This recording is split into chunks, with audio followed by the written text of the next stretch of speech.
And Ukrainian President Volodymyr Zelensky says Russian troops who are moving out of some areas are leaving behind landmines. This as the UN says hundreds of thousands of civilians remain trapped in some of the most heavily damaged cities.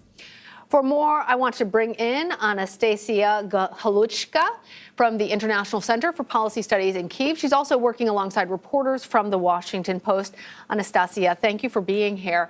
So Russia denies that it is targeting civilians, but we've seen these images of hospitals and shelters being decimated. What is the reality on the ground there? The reality on the ground is very much what you're actually seeing in these images. We have now today visited a small village west of Kiev called Makariv and driven up even further north to Andriivka, where everything, all the civilian areas around are effectively decimated, basically flattened with the ground.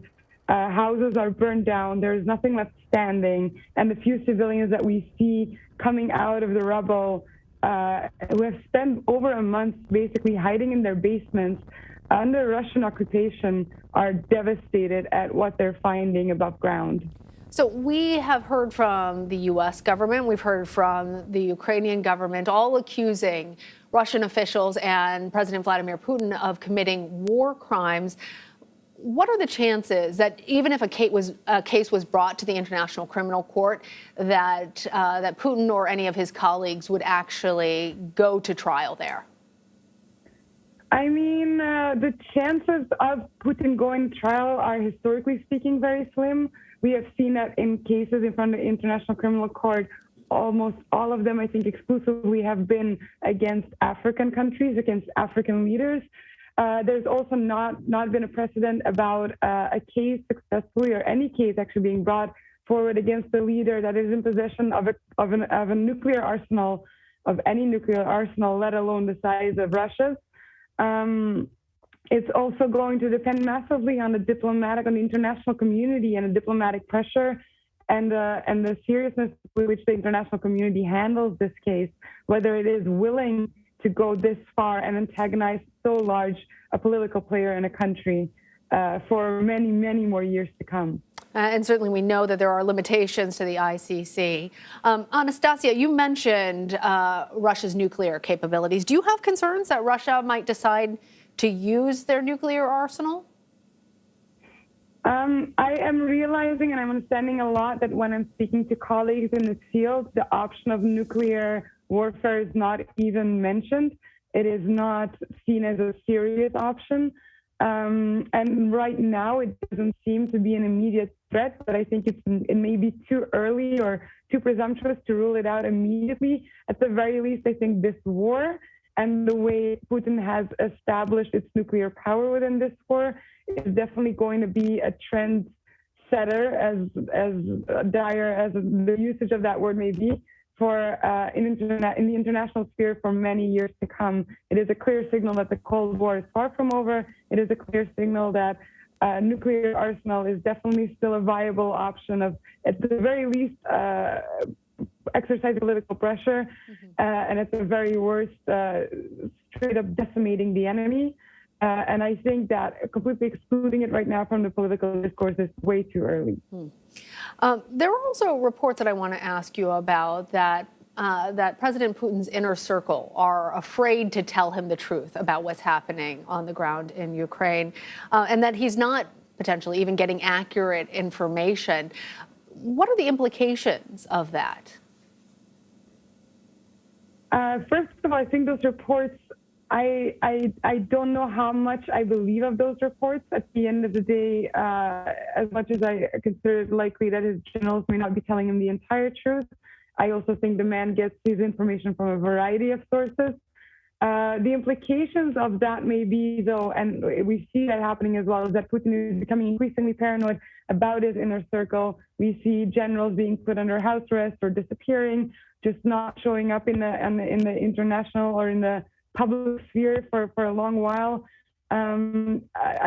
What we all agree on, or like what many experts agree on, is that this move into Ukraine is a very irrational move on Putin's part. It's not well thought through. It is not strategically wise to be doing this right now, or not the way he's handling or his generals are handling it right now.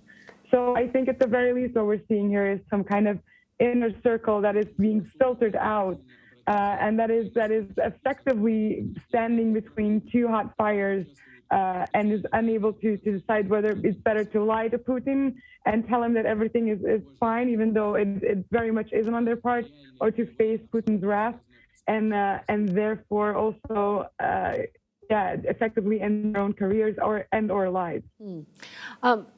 You were there in Kiev. We've been talking about the latest developments in terms of the Ukrainian forces being able to push back Russian forces. We've also heard these reports from President Zelensky that Russian forces, as they're departing, are leaving traps, landmines, etc.